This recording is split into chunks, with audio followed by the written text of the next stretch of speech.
One. Welcome to another episode of Progress Always. Mike Anders here with my good friend, Scott Morley, West Point grad, retired Green Beret, and leadership coach with Azimuth Leadership. And as always, we want our audience to prioritize their health and fitness by eliminating stress and creating alignment between their habits and behaviors. And all of that starts with a higher level of awareness. And Scott, what I've got the good fortune through our network and if so facto a previous interaction with the gym that we didn't unpack until later on down the road in our friendship, introduced me to the stress assessment that we utilize for our clients here at Next Level, the Birkman Assessment. And we now have the data, the clients that we've onboarded with said assessment and the ones that went without, their ability to achieve and surpass their goals and the timeline that they do it in is exponentially faster and more efficient. And I want to dive into all of those moving pieces. But first of all, let me just express gratitude for you taking the time and fixing the technical difficulties that we had prior to this to come aboard and just shed some light for our audience on all things awareness and the value of not just the Birkman, but just being intrinsically motivated and curious to figure these things out for yourself. So I appreciate you, man. Thanks for taking the time. No, thanks, Michael. And thank you. And thank Nicole. Thank the real boss for bringing me on today. Honestly, man, it's a pleasure and an honor. So thanks. Yeah, man, definitely. Before we get into the Birkman and the assessment stuff, you've had quite the journey, special operations, Green Beret. And when, as the sun was setting on your career, you were with Recruiting Command, correct? Yeah.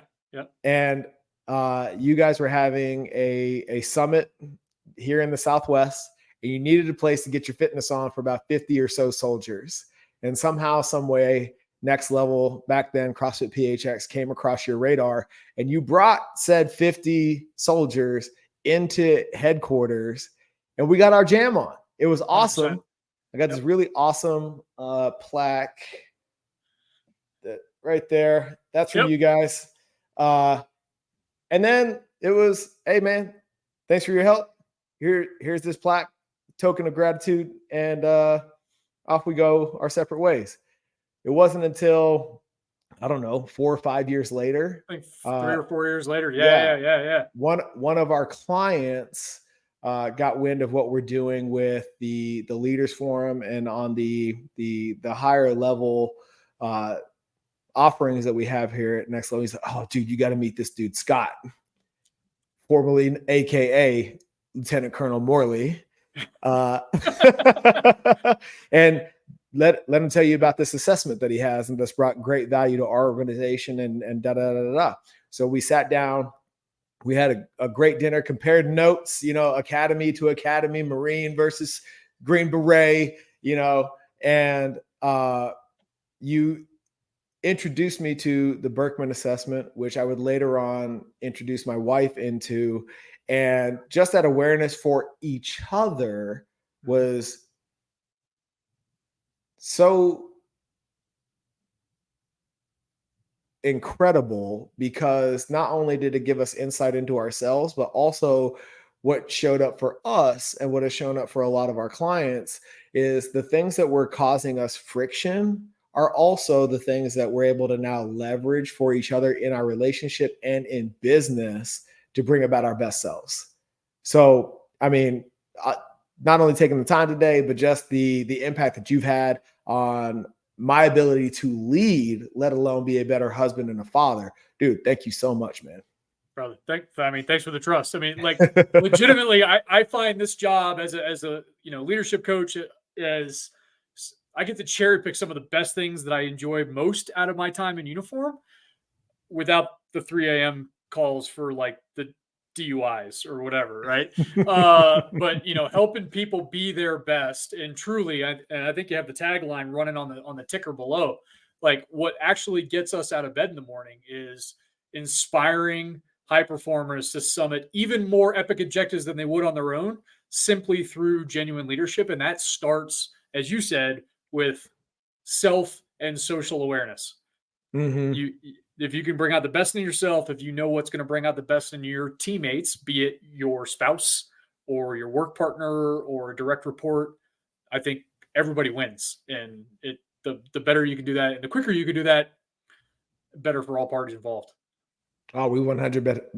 I mean, just organizationally, we've 100% been the beneficiary of that for sure. And just bringing alignment to it all, making sure that all of our stakeholders, everybody on our team, their mission, their vision for their lives is also, we're able to have a very productive conversation around, is next level facilitating that need, and are you able to accomplish that through this vehicle that is next level, right? And prior to our engagement, I wasn't able to productively have that conversation, right? So I'm curious, as you transitioned out of the uniform and into leadership coaching. I mean, we just spent the last 5 minutes talking about how I found the Birkman. How did the Birkman find you? Christopher F. Schmidt. So my business partner, he was earlier graduate of West Point, more senior Army Special Forces, aka Green Beret officer than I was. Became a mentor of mine in uniform, and then he is the one who started Azimuth Consulting Group. And he's the one who introduced me to the Birkman. And what I found, the reason that I choose it most often to help clients is because of, like your experience, because of its impact on my life. I mean, a little bit of background for the audience. Between going through Special Forces assessment and selection, you go through a battery of psychological assessments. Then at the 10-year mark, John and Jane Q. Taxpayer allowed me the honor and privilege to go get my master's degree at Columbia University in social organizational psychology. As part of that program, we got another heavy dose and battery of psychological assessments so that we could understand ourselves and could understand how to help potential future clients unpack their own strengths, weaknesses, opportunities, and get the most out of themselves. So anyway, the short story long, I had been through a bunch. I had been through a bunch in uniform. I had been through a bunch of psychological assessments in my master's program. And then Chris introduced me to the Birkman, and it went to a depth that none of the other behavioral assessments that I personally had been privy to, both in uniform and then through my master's program. And it just kind of nailed it. Mm-hmm. What I find interesting, I think we're going to get into it, but what I find interesting is I think most psychological assessments assume that you're at your best. And none of them really talk about what happens when you're stressed out, how irritable you can become, or how anxious or nervous you can become. And what I really appreciate about the Birkman is it goes to that level and it predicts when you are acting like that, what some of those triggers are that cause it. So, and we can probably take it from there. No, 100%. What I found, and having been to the Air Force Academy, through officer candidate school, and 4 years active duty in the Marine Corps, and through Thunderbird, School of Global Management. Mm-hmm. Same, man. It's like, here, try DISC, try Myers-Briggs, try Enneagram. Here it's just more awareness, more knowledge, blah blah blah. But it's like, what's the practical application of this new level of awareness, right? And at the same time, for the people that are actively seeking that information, like a clearer picture of what it looks like at your best, in my opinion, stop serving you at a certain point. Because okay, that's what I look like at my best. How do I avoid being at my worst? And that's where I think the Birkman has the most utility when it comes to behavioral change or leveling up as a leader. Is where are the triggers that force me to that put me in a position where I'm expressing my stress behavior, not my usual behavior. What are the things that make me go internal, speaking, Marine a little bit, versus the things that, allow me to express myself at my highest and best, right? That's where we're able to really leverage that information and put together those immediate action plans. Because I think, correct me if I'm wrong, but I know it's been my experience in leadership where delegation is a learned behavior. It's not necessarily something that's innate to most leaders, because it's a lot of the reason you're a leader in the first place is because you're used to just doing shit yourself, right? Yep. So, and then when it comes to the conscious effort of delegation, you feel guilty in that act, because now you're like, oh, the ego starts chirping. It's like, oh, you're admitting that you can't do it all by yourself. You have to, ask for help. These are all things in very naive leadership that we are told are weak points. Yep. Right? Versus, further on down the line, higher, more aware leaders understand the concept of command and control. And sometimes I got to be in the front. Sometimes I got to be in the back. Sometimes I got to be in the mix, dead center. But wherever I need to be to move the mission forward is where I need to be. And there's a lot of movement required to establish that, right? So, as you've transitioned away from active duty and into leadership coaching, where is that fine line between being too military in application and taking into consideration the nuance of the corporate world and small business? Good question. I think the first answer that comes to mind is simply kindness. And I don't think you'd hear, or I guess I don't think many people would assume that you'd hear, a retired Green Beret talk about kindness. But I think that is a fundamental part of how we coach at Azimuth Leadership, is starting with kindness, assuming positive intent of your teammate, of your spouse, of your boss, of your peer, whoever. Because if you start with kindness and you assume positive intent, I think no matter if you're in uniform or out, you can start to empathize a little bit and start. You can even give really bad news, but if you're doing it with good intent and you're doing it with kindness, you can get to the same end state without being an asshole. Right. Like, yeah, absolutely. I think starting with kindness is a great way to take some of the, I guess, perceived military off, and frankly model the kind of kindness as a coach that we would want a lot of our executive clients to embody with their own teams. Sure.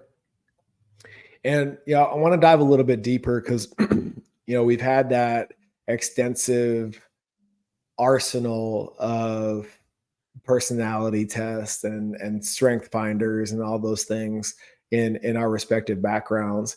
And from a utilization standpoint, I'm curious, in your opinion, you've answered it 30,000 feet, but I want to get deep. What sets the Birkman apart from, insert personality assessment here? Good question. I answer that often to my clients. I'll use the same explanation that I use with my own clients. Based on that whole battery that I described personally, both going through assessment selection to special operations and then during my master's program at Columbia,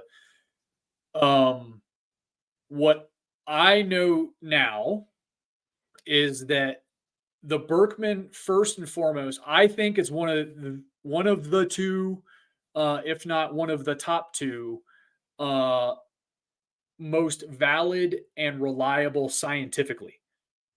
available, bar none. I personally think that since you're asking my personal opinion, I don't have hard data to back up what I'm saying. But I've done enough to be dangerous. So I think the Birkman and another one called the Hogan are two of the most, if not the two most, scientifically and psychologically valid and reliable available. Why? So Roger Birkman was a bomber pilot in World War II. As he and his bombing crew were going over occupied France and over Germany, they'd come back and they do their post-operations debrief. And Birkman found it fascinating that on this shared experience, every single man at the time, that's not being gender limiting, that at the time there were only men in those bomber aircraft. The men in his aircraft all saw a completely different perspective over the shared experience. Number one. Number two, they all reacted to the stresses of those operations completely differently. One might be calm, cool, and collected. One might be yelling. One might be in the fetal position, scared, right? Like that's war. So all those stress reactions were different. So after Victory Day happens in Europe, Birkman comes back to the United States and enrolls at the University of Texas at Austin and gets his doctorate in psychology. His doctoral thesis and his doctoral research is what gave birth to what we now know as the Birkman method. I believe he published in 1953. So now that we're talking in 2023, it's exactly 70 years old. Yep. So now you have, with the Birkman, you have 70 years of longitudinal data, and over 5 million people have taken the assessment. So you have a depth of sample size and a longitudinal sample size to run all of the statistical analysis on threats to validity and internal or external bias, et cetera, et cetera, et cetera. So they've run all the traps. And what they found is that the Birkman holds up over time much better than most other assessments available. Unless you've gone specifically through trauma or loss personally that has led to a grieving period. If you've gone through deep personal grief, then some of your Birkman scores will change statistically significantly.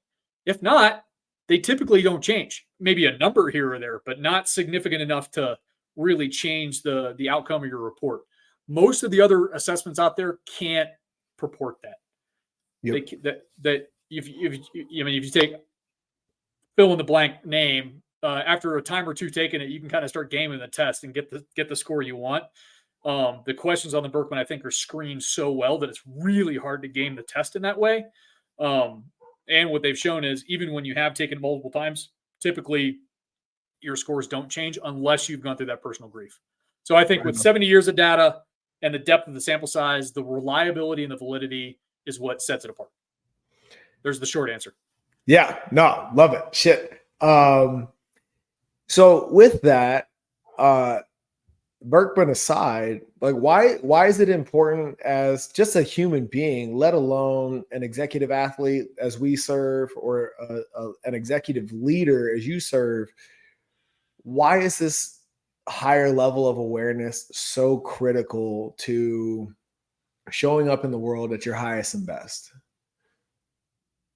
Self-awareness, I think, is key to not only bring out the best in yourself, but also know your own limitations and not feel bad about some of that delegation. If it's not going to bring me energy, if it's going to trigger one of my stress behaviors, then why would I sign up for it willingly? Those are some of those tasks that you can delegate and not feel bad about it. I think a lot of us, because of those same ego chirps that you were talking about earlier, right? Oh yeah. We start, well, I should be able to do this. As a coach, but why? Why not delegate it? Why not give that to your spouse? Ask your spouse to take up that. If he or she loves it, you're giving them a gift, and it's taking work that sucks the life out of you off of your plate. Who loses in that scenario? Right? So I think self-awareness is paramount. In fact, at Azimuth, we kind of use a 3 major building block methodology: perspective, action, and commitment. Mhm. Everything starts with taking stock of where you are personally and professionally and who you are personally and professionally before you start putting like a detailed developmental plan and putting that into action and then committing to it. Starts everything is fundamental. And frankly, my own purview of leadership writ large, no matter what industry, or whether it's military, private sector, nonprofit, whatever, Yeah. leadership starts with self-awareness. It is Yep. the fundamental building block of effective leadership is knowing thyself. Mhm. Yeah.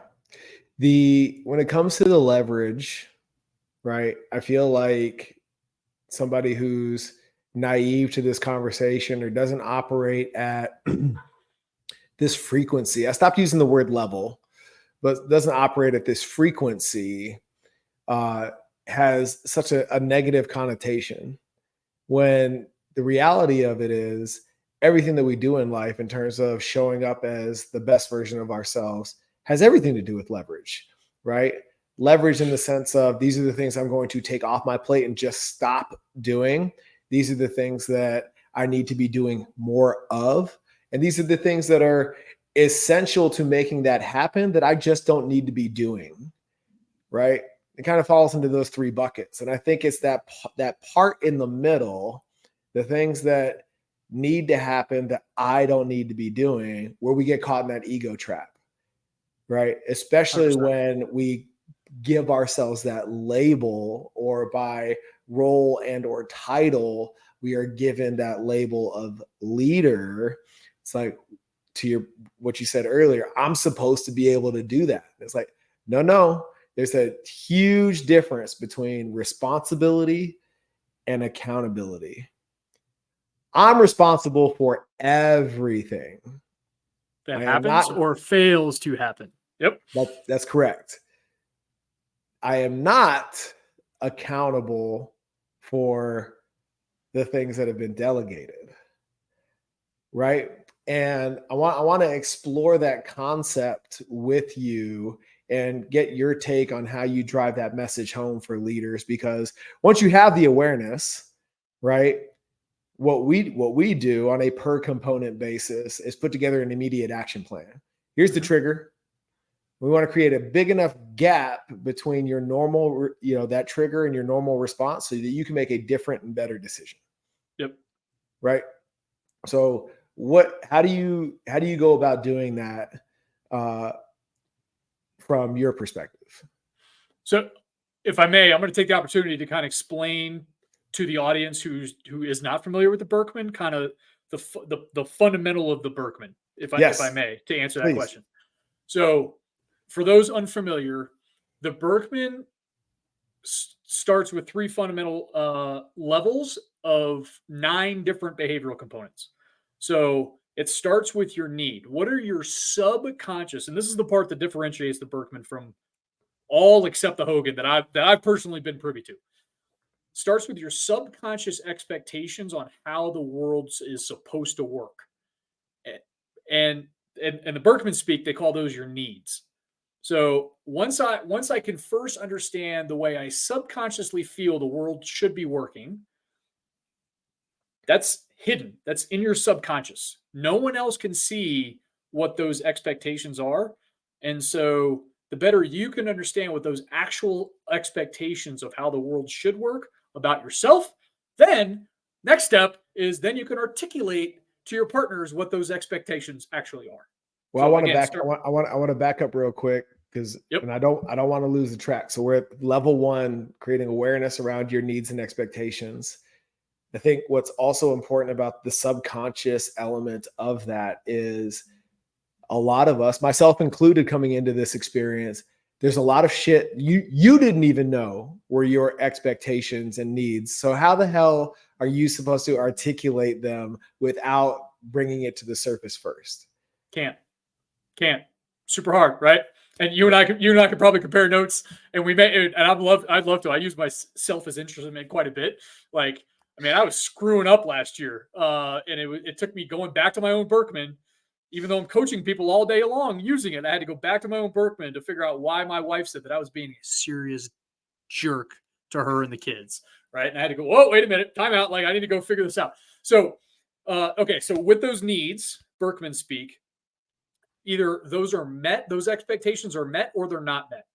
When they are met, that's when you exhibit your usual behavior. Those are your top strengths, as many other behavioral assessments would identify them. When they are not met, and this is what another differentiator on the Birkman, when they're not met, the Birkman will also predict what some of those stress behaviors look like.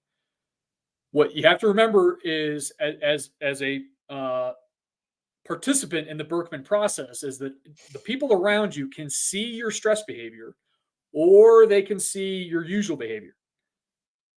They can't understand why you're acting one way or another until they understand what expectations they are or are not meeting, or the environment is or is not meeting. So it starts there. And to your point, the better you can understand thyself, the better you can articulate thyself to the people who are in your inner circle and who are with you day in and day out, 24/7, 365.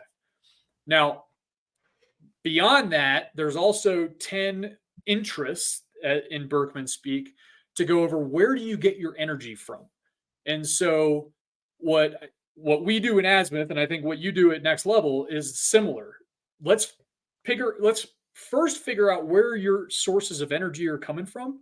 For me, it was serving in uniform. It was social service and giving back to a greater good. Even while I'm coaching, I need more.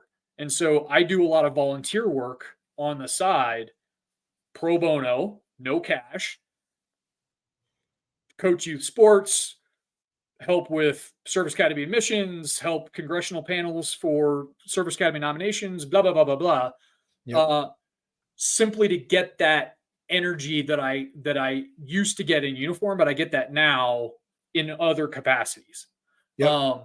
But understanding being a nerd, scientific is one of them, right? And I just like nerding out and being curious. My wife and I will use road trips to just listen to audiobooks or learn some whoever author, teaching us, educating us on concepts we never previously considered, et cetera, whatever. But figure out where you get those sources of energy from and where those drainers of energy are for you is the start point, I think.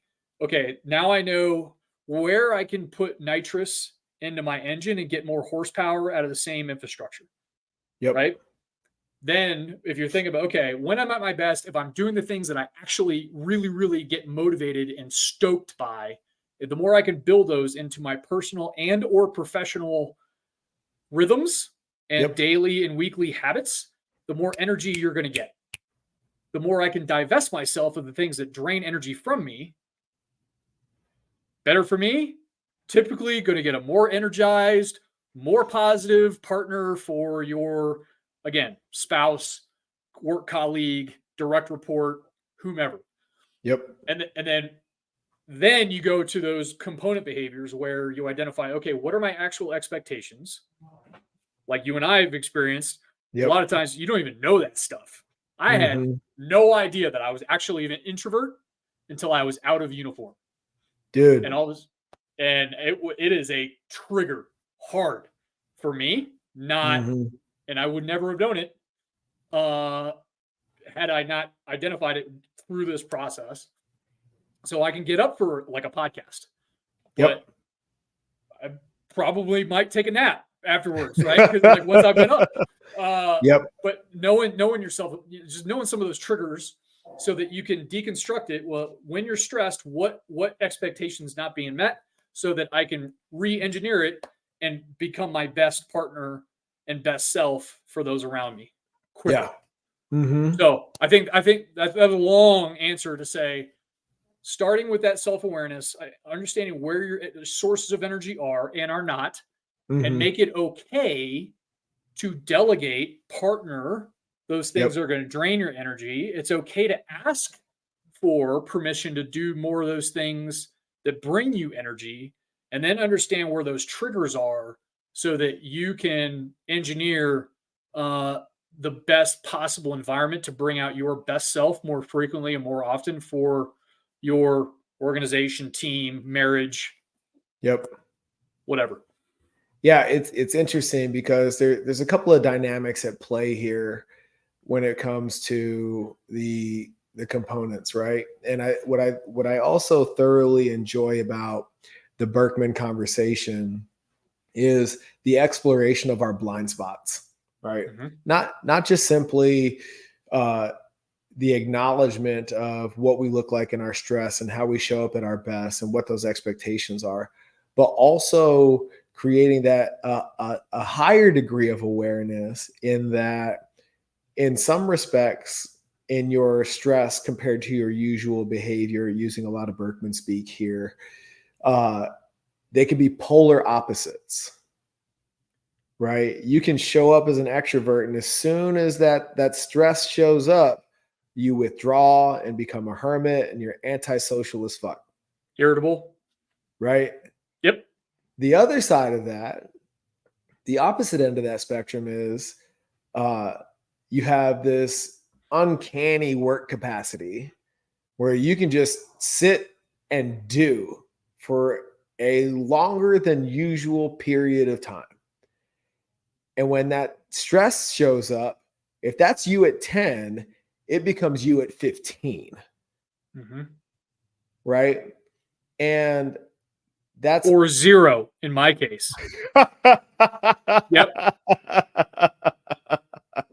Yep.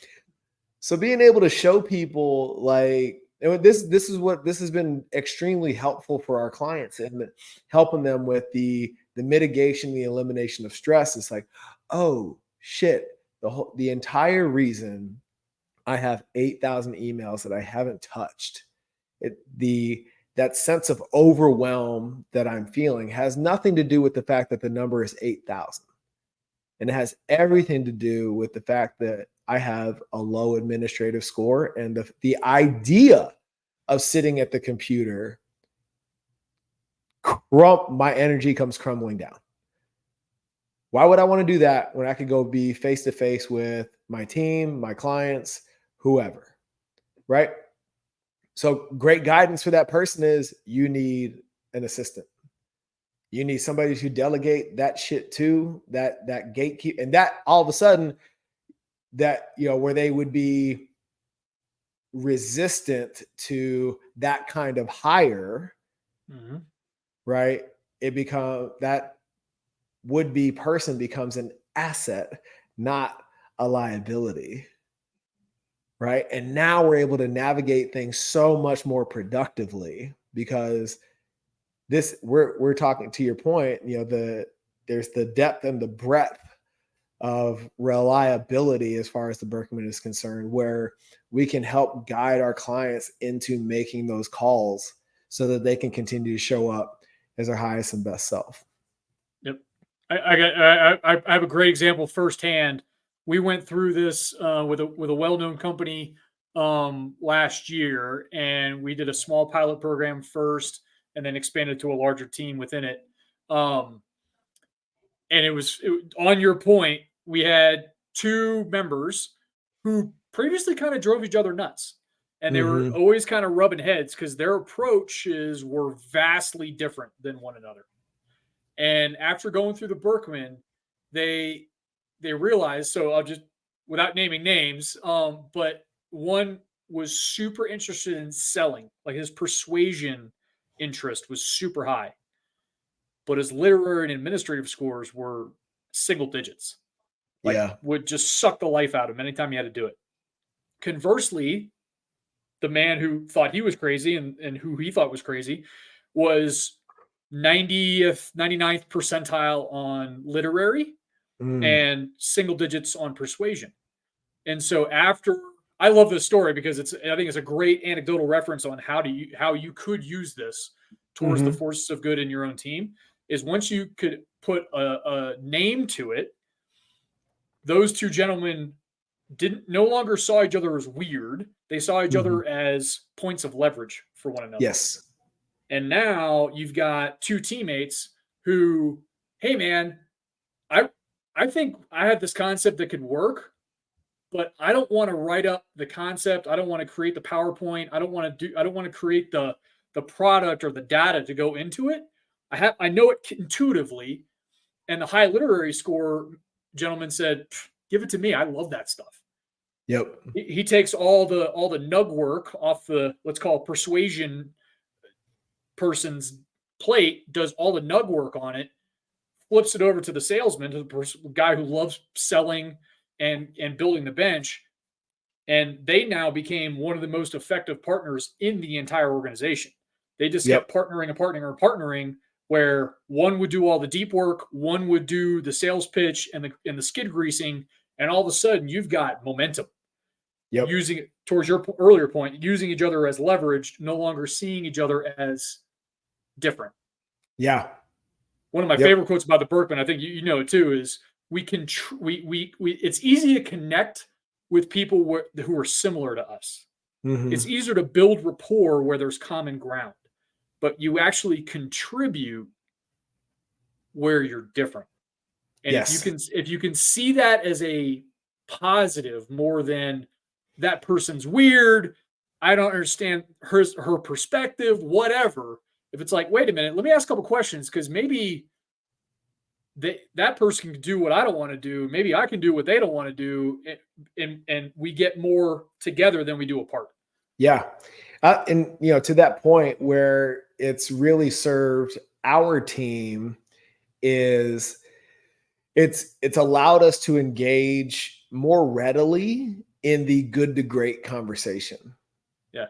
Right. We're not talking about like the mediocre walk on eggshells, I want to protect your feelings type narrative anymore, because now that we have this level of awareness, both as individuals and about the team, when somebody is asked and or tasked with a certain thing, it's like it's no longer perceived or allowed to be perceived as the shunting of workload. It's like, no, this is going to allow you to express your genius that much further. Yeah. Right. Whereas it would just sit on the shelf and go by the wayside if I was to take it on, or if we were to give it to another teammate. Right. So to leverage each other's strengths, it makes it so much more of a productive conversation, and so much less of when you look at perceived opportunities, right? And I'm sure you've delved into this, and I know that I have as well. When we start to play at the organizational level, it was like, well, why does so and so get all these opportunities and blah blah? It's like, well, those opportunities for person A would be obstacles for person B. 100%. Yep. And that doesn't serve where we're going. And be able to put names and labels on that stuff. Like, it's not Michael's a weirdo. It's right. Michael's better. He gets more energy out of X activity than I do. Mm-hmm. So let him do it. Yeah. Let me go bang away on an Excel spreadsheet. That's not me, by the way. That's my wife. But like, example, like let me take the administrative work off, because I actually enjoy formatting and sorting and making pivot tables on Excel. Michael doesn't. Right. But let Michael go be the face of Next Level. Mm-hmm. I don't want to do that. I don't like the spotlight that much. I don't like to persuade that much. But I don't mind doing the backside support. And Michael's thinking the exact same thing. Michael's thinking, well, I don't want to do that stuff. Right. I don't want to do the backside support stuff. I want to dream big. I want to create networks. I want to create opportunities for my clients, et cetera. Yeah. So I think the more you can, again, be aware of yourself and be aware of what's going to bring out the best in your teammates, the better for any partnership. Yeah. It's been super fruitful when it comes to the making yourself a priority piece of what we do, because with this level of awareness, understanding the triggers of your stress and being able to put together that immediate action plan on the back end of that awareness, it's freed our clients up to adopt and integrate behaviors that would have stupefied them in the past. Yeah. Right. Where they're expression of stress, if we're talking, the health and fitness end of the spectrum here, would be to, eat that gallon of ice cream, or avoid purposefully single ingredient foods, and just continue to exacerbate this inflammatory state that they're in, right? Once we create that alignment between, oh, wait a minute, if I make this decision, this decision that I would normally make under these circumstances does not support my aspirational self or my highest and best use, just having that thought puts a big enough gap between the trigger and what they would have usually done in that stress behavior, to do something different. Mm-hmm. And I've not seen that application used in any other assessment that I've done. Me neither. And I'm curious as far as what this level of awareness has done for you relationally, beyond the professional acumen that it obviously, and most people are most familiar with the professional application of these things. What's it done for you with regards to your relationship with your wife and kids as a husband and a father? Great question. And yeah, not only am I a coach, but I'm also a client of the Birkman, right? I mean, the story I tell most, because I believe that as a coach, sharing some of these stories is actually important. So I think this is a great question. So last year, I was very fortunate to have a pretty robust client load. So I was on Zoom from 8 a.m. to 5 p.m., usually without a break. Mm-hmm. Bang, bang, bang, bang, bang. Hour-long call. All right, hang up, get on with the next client, talk through. And so, when you back that up but I had to get kids ready for school before that. I had to get my own personal fitness in, so I wasn't go stir crazy, my own mental health. Right? Yeah. So I was getting up at, say, 4:30 in the morning, 4:30, 5 o'clock in the morning every day. Do my workout, get home, get the kids ready for school, and then shower, shave, and I'm on screen, on camera by 8 a.m., coach to 5. Now I've got 2 kids under the age of 12 that I've got to get ready for sports practice. It's now 5 o'clock. We're all working from home. I opened my office door. So I no longer have that commute that I used to have driving to and from the office. This may resonate with some of your audience, right? So now I open the door, and now I've got 2 kids who immediately need my time, attention, and most importantly, my empathy. Yes. And so get them ready for sports. Because I knew that I loved giving back. I was then coaching a youth lacrosse team in Southern Phoenix, down in Ahwatukee. And so I was an assistant coach down there. So then I was coaching 10 to 12, 10-year-old boys for 2 hours. 8 o'clock, get home, send my boy to the shower. I'm now, the first time my wife hadn't had a chance to talk all day. So she needs to, and she's a verbal processor, right? Her Birkman would predict that. She needs to verbally process her day. And so, here it is, 9 o'clock. I've been with people all day long. And for our entire marriage, for 13 years of marriage at that point, we would always go to bed at the exact same time. We'd go to bed together, wake up at the same time, rinse and repeat. Well, I was on that cycle from January to April. And right around mid-April, my wife came to me and she goes, "Scott, you are seriously being a jerk to me and the kids. Like, something's got to change because your behavior is not okay." And I was like, that hurt to hear. Yeah. And so using my own Birkman against myself, right? I went back to, I was like, all right, I do this for a living, so I better be able to figure this out for myself. So I went to my Birkman. I said, okay, that's a stress behavior. And I went through my Birkman. I said, okay, why am I becoming irritable to my wife and my kids? First of all, they're safe. They're the safe place where I can be my most genuine self. so I can let my guard down and let some of the more ugly behaviors come out. And then I realized, okay, I don't have a break at all. And as you alluded to earlier, I show up super duper extroverted, but my needs and my expectations are way deep down in the dark blue of the Birkman introvert. If I don't get that, my Birkman predicts that I'm going to get super irritable if I have too much people time. I used to have, you know, the term TDY trips, temporary duty trips, to go sit in a hotel room when I'm not with people. I have commutes, I'd have plane rides, and now I'm just working from home, and I've got, you know, an inch and a quarter deep wood door between me and the rest of the world is as much as I got. So anyway, short story long, I went back to my Birkman. I was like, okay, I think it's this social energy as one of the components of the Birkman. I said, okay, I think this is it. And then so I went back to my wife and I said, hon, I want to try something. I think this is my social energy stress behavior coming out. And I said those words because she had been through the Birkman at that point. And I said, I think this, so I want to try something new. I don't think you're going to like it, because her love languages are physical touch and quality time.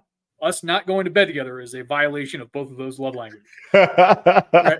I said, hey, you know, I want to try to stay up a little bit longer than you at night. I want an hour and a half, just sit on the couch, watch a movie that I've seen 1,000 times, and just not talk to anybody at the end of the day. She gave me the stank eye. She's like, I don't know about this, bro. I'm like, can we just try? So she agreed. We tried it for 2 months. I circled back in June. I said, okay, check-in time. How's it going? She reluctantly said, well, I don't love this, but I got to admit that you're way more patient and kind to the kids and to me. So I think having this, so to your point, like you can use this, the Birkman doesn't only work professionally, and I don't think should work only professionally. I think it does a good job as a holistic assessment to provide you perspective of where you are and who you are, so that you can bring out your best self more often and bring out the best self with that understanding, like, oh, my partner, my boss, my peer, my direct report, they're stressing out. There's an expectation unmet. Let me figure out what expectation is not being met so that I can meet it and then bring out their best self. Yeah. The communication part, man. I think that it unlocks a level of communication that, you know, in a lot of cases was previously non-existent. You know, whether it's, I didn't know I could talk to you about that, or more often we experience the narrative of, I didn't know that I needed to express that. You know, Nicole about myself. 100%. I mean, Nicole and I, perfect example.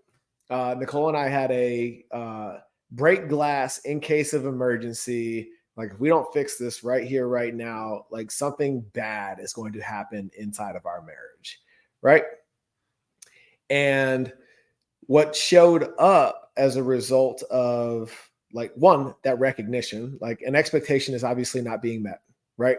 And where I speak who, being that communicator Green, right, and she speaks what, being that doer Red, right, a lot of times we get wires crossed because we don't speak the same language in that sense, in terms of where our priorities are.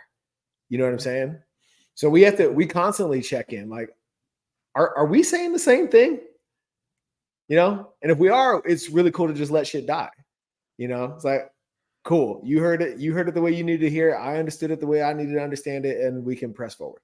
No harm, no foul, all good. This was not one of those instances.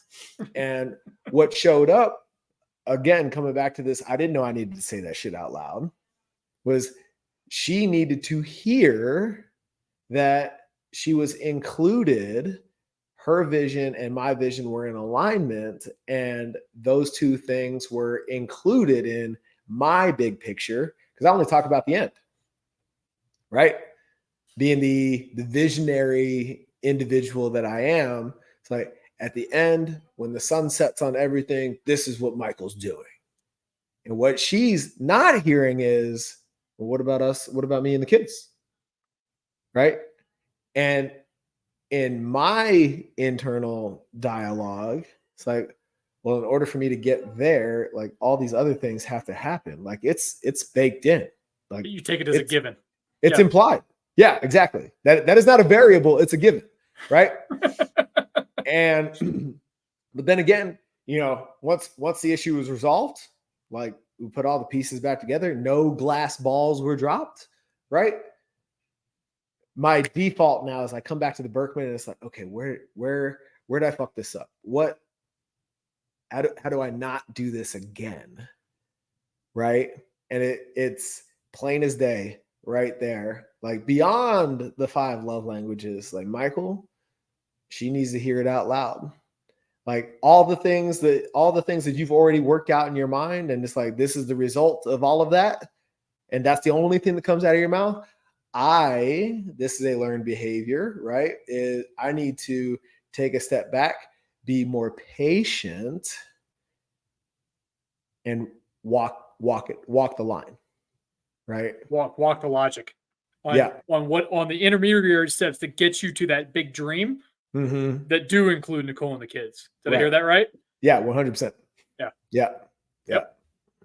And like that awareness and being okay with that introspection, because a lesser aware version of Michael would have been very adverse to even taking a look at that in this way. Like, I just don't understand what you don't get would be my natural response in a previous season of my life. As opposed to, okay, I understand that there's friction. I need to hear it. And now we're going to do the work to get through it. Mm-hmm. Right. And that honest conflict, from a cultural perspective inside of my nuclear family and in the next level organization, is more readily embraced. Uncomfortable as it still is, it's okay by virtue of the awareness that the Birkman has brought. Yep. Yeah. Yep. Same on my side. And it's funny, like the feeling included, I think, is another point that I've realized. I mean, like we talked about up front, 25 years in some sort of uniform, 4 years at West Point, 21 years in the military. And some of the most elite organizations, right? One question that the Birkman has made blindingly obvious that I did not ask at any point during my time in uniform was, how do you like to be appreciated? Never asked it. Mm-hmm. And now what I realize, I don't have all access to all 5 million results, 5+ million results of the Birkman, but I have a fairly robust sample size with the clients that I have done it with so far. Mm-hmm. And the vast majority, I'd say close to 80% of all the Birkmans that I've done, mm-hmm. people like to feel appreciated. They may not act like it. If they get praised publicly, right, they'll often deflect it to their team or to their partners, whomever, which is a selfless leadership. I'm a fan. I think you're a fan, right? That's how we grew up. Mm-hmm. But behind closed doors, just knowing that we have a chance to win and that our boss, our partner, whomever appreciates us. Yeah. And I think everyone's a little bit different. I think mm-hmm. a lot of employers would automatically assume it's comp, it's salary, it's stock options, it's equity, whatever. Sometimes it's literally just saying thank you. Yep. Appreciate you. Fist bump. Mm-hmm. Right? It's taking them out to lunch once a month and spending some time together. But that is a question that I embarrassingly now admit that I never asked. And now I implore every people manager in every organization that I come in contact with just to ask, Yep. hey, how do you like to feel appreciated? Like Mhm. Nicole, I just want to know that I'm along for the ride in your big ass dreams, homie. Right? Like, I just want to know that the kids and I are taken into account. But Yep. without those conversations, what does inclusion feel like to you? How do you like to feel appreciated? Yep. Without me going through the Birkman, I never would have asked it. And I didn't ask it. Yeah. When I should have. And now I Mhm. realized it, my error. And now I'm hopefully paying some of that forward to make Yeah. other people wiser than I was. Hell yeah, man. Hell yeah. Well, I I know for sure that if nothing else, the folks that are listening to this conversation are going to be, at the very least, intrigued to go discover a little bit more about themselves. Not only, you know, how they show up in their usual behavior and at their highest and best, but also what what the triggers of their stress are and what that manifestation also looks like. So that at the very least, when you realize like what your stress behavior looks like, and you can consciously realize that you're in it, now you can reverse engineer the process, much to what you've alluded to over the course of this conversation. And just that all by itself is worth its weight in gold, because you can now think your way out of a shitty mind state, right? So, I really appreciate you taking the time to shed some light on what this crazy 4-color assessment thing that has tremendous value and has paid tremendous dividends for our clients, both at Next Level and through Azimuth. You're a busy dude. You didn't have to do this. And I'm just grateful for our relationship. I'm grateful for the introduction to the Birkman. And I know that myself, my relationships, and my team, my organization are that much better for it, man. Where can our audience get a hold of you, find you, support you, investigate this Birkman with you? Where can they find all that? So after you stop by Next Level first, then you could always stop by azimuthleadership.com. You can contact us anywhere through there. LinkedIn, K.Scott Morley. You look at this ugly mug on the profile picture.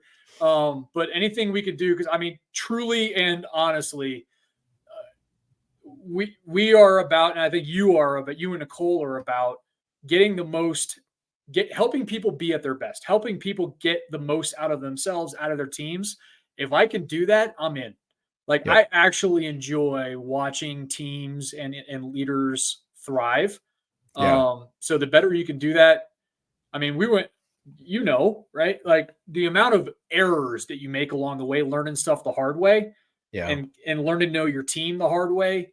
If you can just cut that learning curve, even by degrees of percentage, like it's rewarding to me to do Yeah. that. So check out azimuthleadership.com, reach out, LinkedIn. But if I can help bring out the best in you or your team, I actually enjoy it. And I think it's an honor. So appreciate Nicole, brother. Keep doing what you're doing. Hey, You're man, making it's a much difference. appreciated. Thank you, dude. Thank you. Same. Or reciprocate that sentiment 100%. For everybody out there, remember, it's all about making yourself a priority, eliminating that stress, and creating alignment. So if Next Level can facilitate that, click the link below. Check out our sponsors. We got a lot to offer and a lot of value to present. And as always, progress always.